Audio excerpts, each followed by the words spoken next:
Hey everybody. Today we're going to talk about sort of a messy subject. So if you don't want to hear anything like that, you don't have to listen. Check out one of my other videos. But today we're going to talk about incontinence.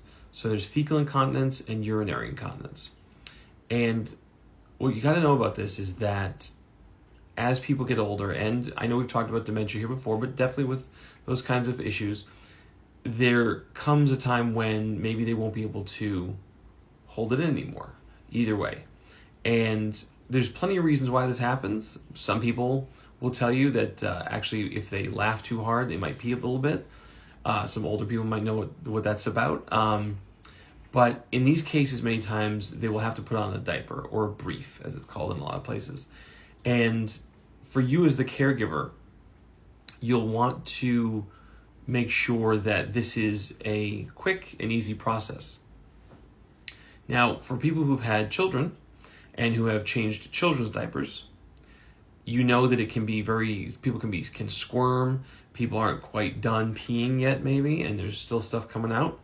What you want to do with someone who is older is really calm them down, explain to them what you're doing, and talk them through the process if you have to.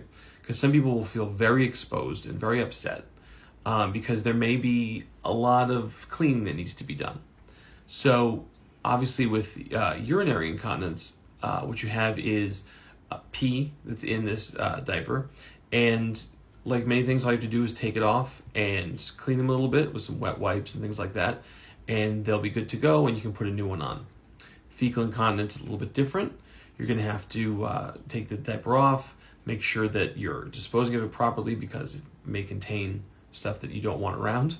And then you're going to have to, unfortunately, you're going to have to be the one to wipe and clean the person's areas. Now, with that in mind, sometimes if you have a visiting nurse or a visiting nursing assistant, they can do that for you. But it is a good idea to learn how to do it yourself if you can. Because you want to make sure that your partner or your parent or whoever it happens to be, that they are comfortable, that they're not as embarrassed. Obviously, as they get deeper into dementia, they probably don't feel like that. They don't feel those types of emotions as much. But you really want to make sure that you're there for them, that you don't yell at them for doing stuff, because, again, they can't control it, and that you will now have to make that a part of your routine. If you have any questions, feel free to put them in the comments below.